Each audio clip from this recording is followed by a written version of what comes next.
This Torah class is brought to you by TorahAnytime.com. Okay, good morning everyone. Afreilich and Erev Purim. Hope everybody has easy fast and an amazing Purim Haba Aleinu L'Tova. Today is Tainus Esther.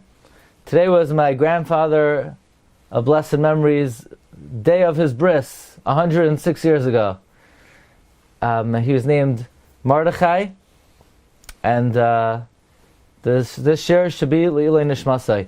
Okay, so we know that Purim enjoys a feature that no other Yom Tov is vouchsafed. We learn from the pasuk in Esther, "Hayomim ha'ela nizkarim v'na'asim b'chol dar v'dar mishpacha medina be'ir be'ir." These days are mentioned. These days are remembered and performed in every generation, in every family, in every country, in every city. These days of Purim will never pass away from the Jewish people, and their memory will never cease. The Yalkut Shimoni darshans from this pasuk that Kol hamoyadim asidim libatel v'mei Purim einam b'teil ma'olam. All the holidays are destined to become batal, and the days of Purim will never become batal. Why? Why is that? Why will all the holidays become batal and not the days of Purim? That's question number one. What is so significant about Purim that Purim will never become batal? Question number two.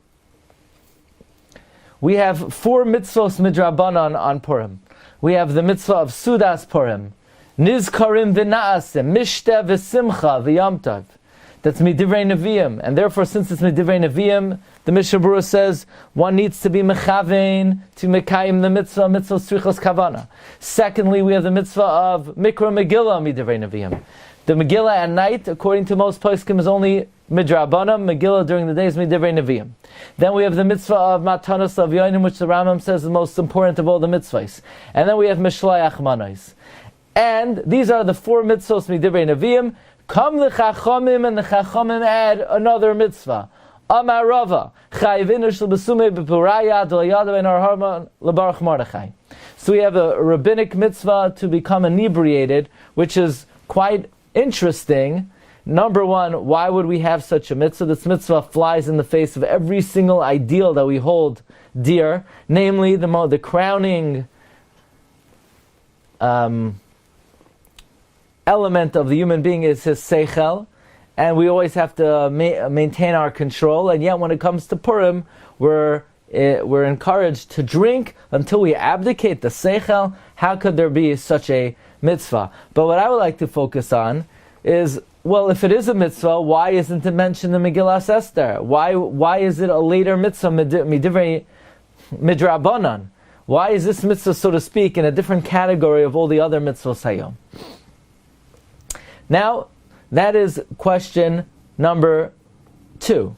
So, why will Purim last forever? Why is there a mitzvah to drink?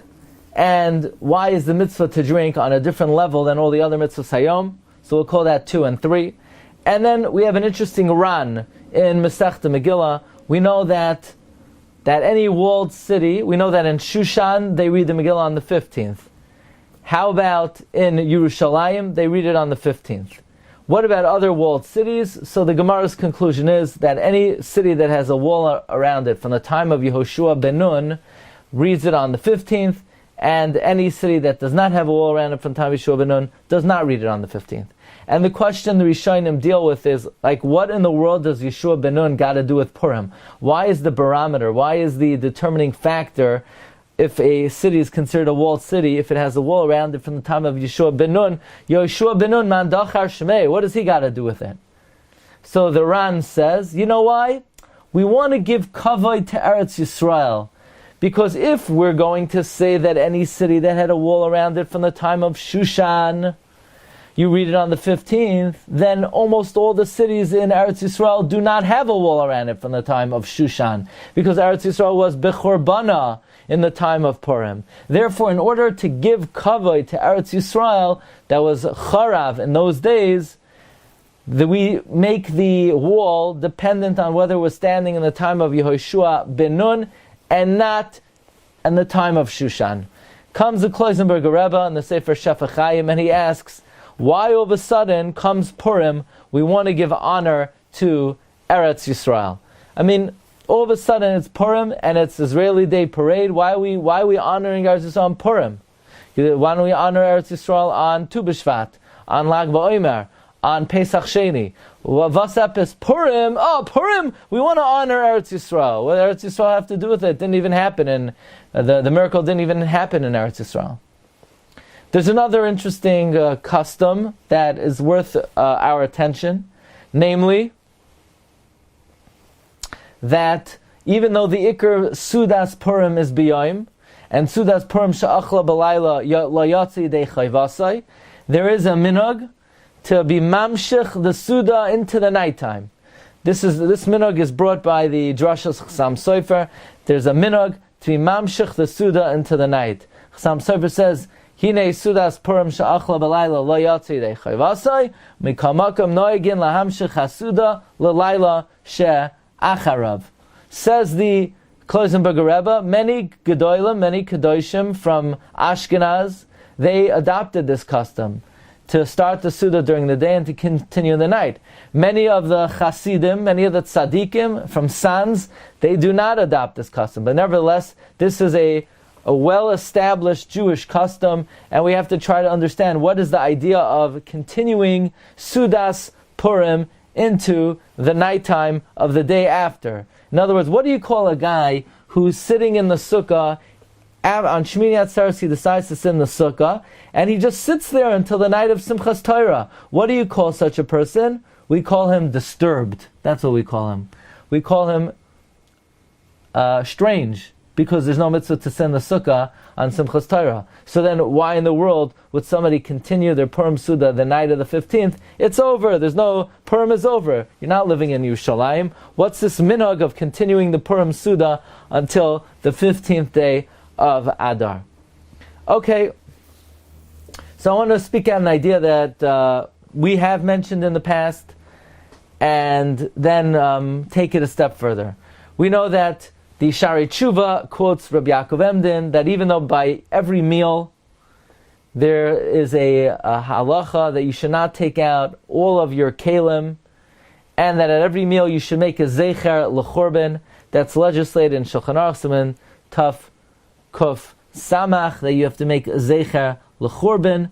Nevertheless, Rabbi Yaakov Emden paskins that at Sudas Purim we do not remember Avelos Yerushalayim. We do not make a zecher la'Avelos Yerushalayim. Why? Because chayiv inish lebesume bepuraya ad lo yada. And that's very difficult to understand. What does Rabbi Yaakov Emden mean? That because you have to drink until you don't know the difference between Ar Hama and Baruch Mordechai, therefore you don't have to remember Churban Yerushalayim. And we learned from the Yosef Lekach, Rebbe Lezer Ashkenazi, a very incredible idea. Now, what's the concept of drinking on Purim? It seems to fly in the face of all of our principles, and he basically says that Purim is a unique Yom Tif. It's the only Yom Tif, really, that we never had. Because think about it, all the other Yom Tovim we enjoyed when the temple stood. However, Purim, we never celebrated a Purim. We never had a Purim when there was a real Beis HaMikdash. Purim took place in the time of the Galus. Purim took place in the aftermath of the Churban Bayis Rishon. And Mordechai came along and said, Yidden, God saved your life, let's celebrate. And they said, celebrate! Im layales Yerushalayim al rosh simchasi. How can we celebrate? We still feel the tsar of Churban Yerushalayim, Churban Beis HaMikdash. They were still reeling from the blow of the destruction of the Beis HaMikdash and Galus Yerushalayim. So therefore, Mordechai said, you know what? In order for us to really appreciate the miracle of Purim, in order for us to really appreciate God's salvation, we have to figure out how we could forget about Yerushalayim for a moment. Okay? Mordechai said, okay, this is what we're going to have to do. We're going to have to drug ourselves today to forget about Yerushalayim and the Beis HaMikdash. We're going to have to drink. We're going to have to create some kind of superimposed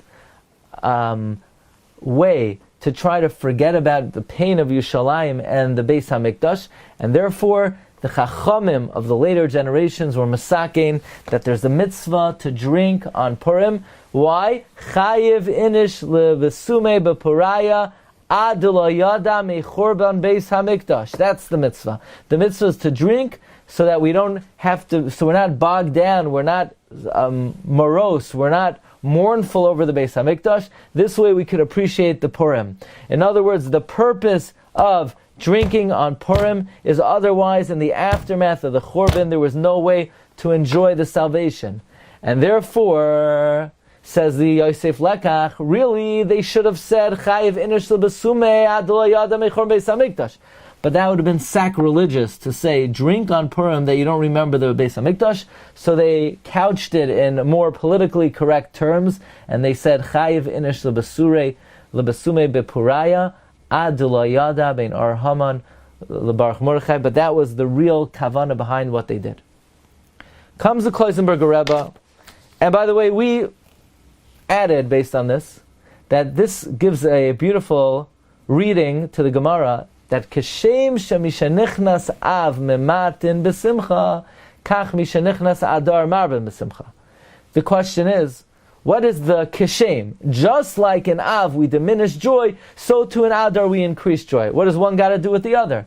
You want to, if you feel that we should rejoice in Adar, irrespective of Av. Av has nothing to do with it. What does the diminishing joy in Av got to do with the increasing of joy in Adar? You have to be happy in Adar because of Purim, but it's not connected to the mourning of Av. And we explained, yes, just like in the month of Av, we have to increase our mourning, we have to decrease our joy because we have to focus and emphasize Churban Beis HaMikdash. So too in the month of Adar, we have to increase our joy because in the month of Adar we're allowed to forget a little bit about the Churban Beis HaMikdash. So actually it's the perfect converse. The same way in the month of Adar, the same way in the month of Av, we diminish joy focusing on the Churban. In the month of Adar, we increase our joy defocusing on the Churban. However, if you remember, and the Klausenberger Rebbe wonders, in Shulchan Aruch, in Siman Tav Kuf Nun Aleph, the Shulchan Aruch brings down the halacha, Mishanichnas Av Mematin Besimcha. And yet, the Shulchan Aruch never brings the halacha, Mishanichnas Adar Marben Besimcha. Did you know that?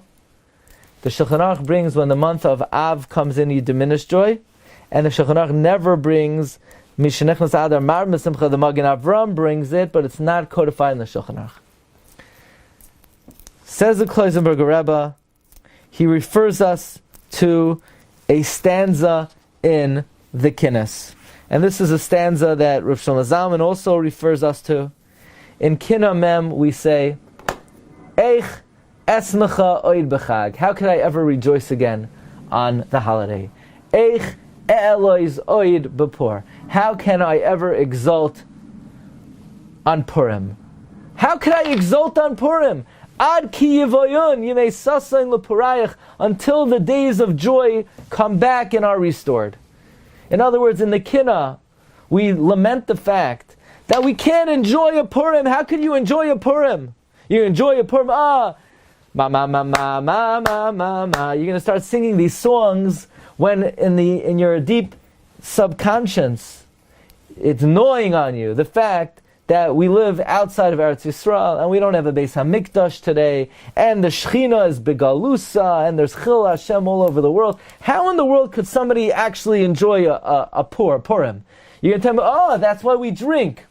No. So you tell me we rejoice on Purim because we take drugs, we take artificial substance to mask the deep mourning that we feel on the inside. How could you rejoice on Purim? Says Rabbi Yehuda HaLevi. Now, the truth is, other Yomim Tovim, it's easier to rejoice. Because the other Yomim Tovim we had when the Beis HaMikdash stood. There was a Chanukah when there was a Beis HaMikdash. And there was a Sukkot, and there was a Pesach. But there never was a Purim in the history of the Jewish people. There was never a real Purim in the history of the Jewish people. And therefore, says the Klausenberger Rebbe, the reason why the barometer of the wall of a city is from the time of Yeshua ben Nun. The reason why we want to give kavod to Eretz Yisrael is because we feel such a lacking in our Purim. We feel so missing. We feel so empty on Purim. Purim, we have such an empty feeling because we don't have Yerushalayim and we don't have the Beis HaMikdash and we're in a world of Churban, that at the least we could do is show some kavod to Eretz Yisrael and the Beis HaMikdash. And therefore, the barometer of whether a wall is considered the type of wall that you would celebrate Purim on the 15th is a wall from the time of Yehoshua ben Nun. Now,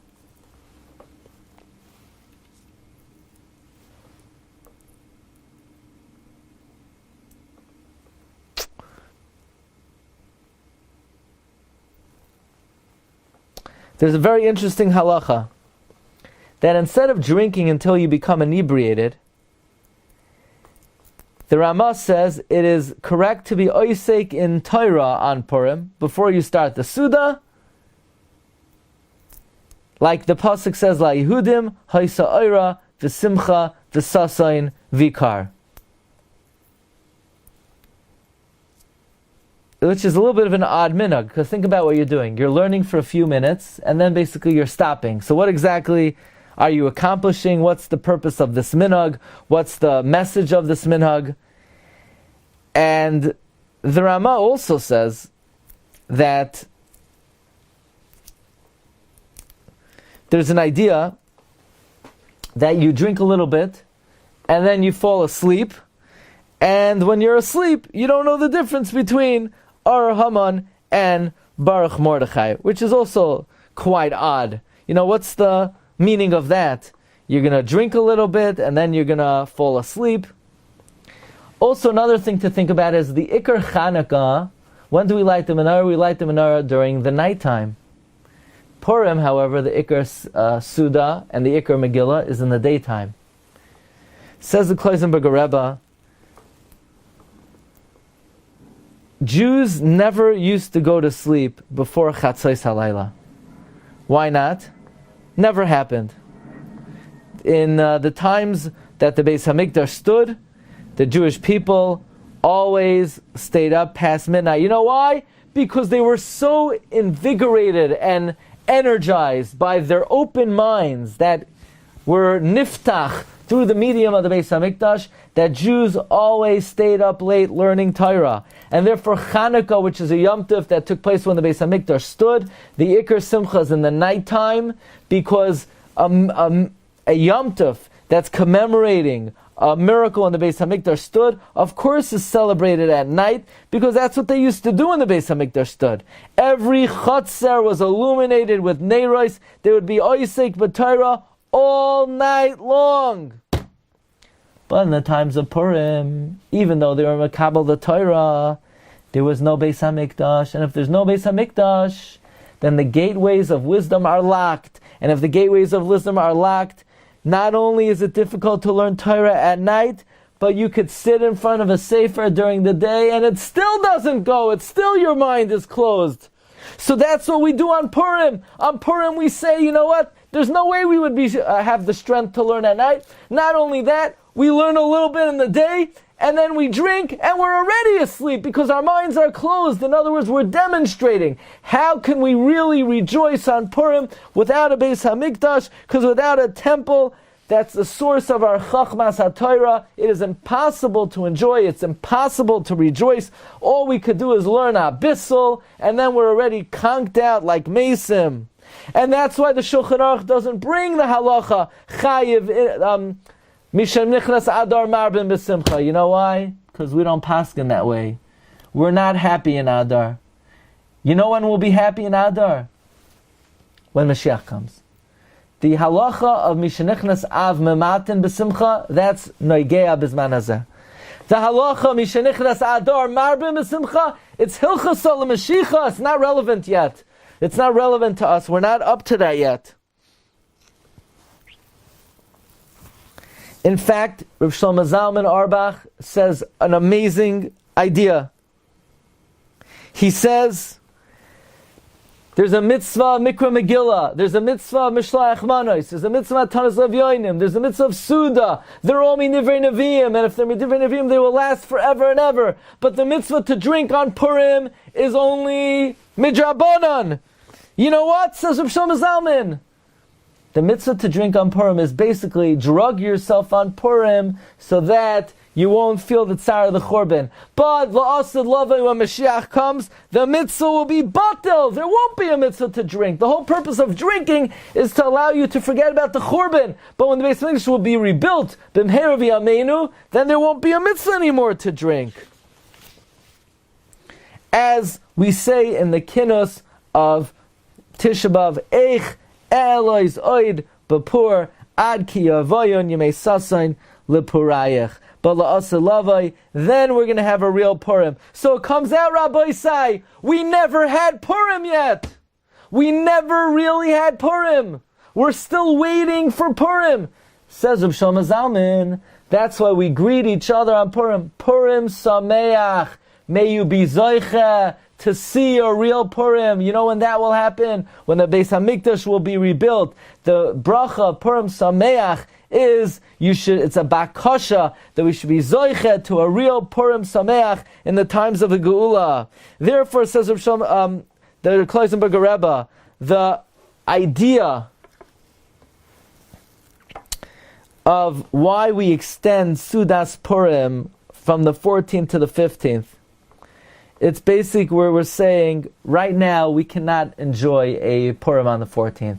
It's too painful. It's too empty. It's too mournful. We can't help but think about Yerushalayim and the mournful state. And then we extend the Suda to the 15th as if to say that our Simcha is incomplete until we could rejoice together with Yerushalayim. That's the concept of extending the Suda to the 15th. Now last year, when it was a Purim Meshulash, we brought an idea that the only time that we ever taste a Purim of La'asad Lavai is when the 15th and the 14th are all celebrating together when it comes out on Shabbos, because on Shabbos it transcends Churban. But for this year, the point is that the one Yom Tif that Klal Yisrael never really merited in its shleimus, the one Yom Tif that we never experienced in its full glory is the Yom Tif of Purim, and therefore we're mevarech each other, Purim Sameach, may we be zoiche to a full-fledged Purim. Now we understand why all the Yomim Tovim will become Batal and not Purim. How could Purim become Batal? We never had it yet! We're still waiting for a real Purim. All the other Yomim Tovim, alright, we already tasted it, so we got it already. So, could be a day will come when its importance will pale. But of course the significance of Purim will never pale, because we're still awaiting, experiencing it in its full glory in the first place. And that's the idea of that Purim will never become Batel. Purim will never become Batel, because we're still waiting to enjoy it in the first place. That's the idea of why we give kavod to Eretz Yisrael, dafka on Purim, by making the determining factor of the walls, that there has to have a wall around it from the time of Yoshua ben Nun, because we dafka want to be choylei kavod to Eretz Yisrael, that we feel so empty and missing, celebrating a Yom Tif, the one Yom Tif of the Galus. And that is why we try to extend the Sudas Purim to be able to celebrate together with Yerushalayim. But when Mashiach comes, then there won't be any more chayiv inish lebesume bepuraya adoyada mechor beis hamikdash adoyada meor Haman ubaruch Mordechai. So my humble blessing to you is Purim Sameach. May we all be zoiche to the great Purim of La'asad Lavai, when the Beis Hamikdash is standing, and when we return to Eretz Yisrael, and then we'll be able to enjoy the great Purim, Haba Aleinu L'Taiva. You know, we have a tradition that on Chav Gimel Adar will be the day of the building of the third Beis Hamikdash. Let us hope Hashem is paving the way for that great day. The Navi Yecheskel says the third temple will be built on the 23rd of Adar, just like the Mishkan began to be erected on the 23rd of Adar and went into practice on the first day of Nisan. So too the third Beis Hamikdash. May we be zoicha. Wishing everyone Purim Sameach. Afreilichem Purim, thank you for joining. And if you find yourself in Cedarhurst, please stop by. Agat Yom Tif, Kol Tov everybody, Shkoyach.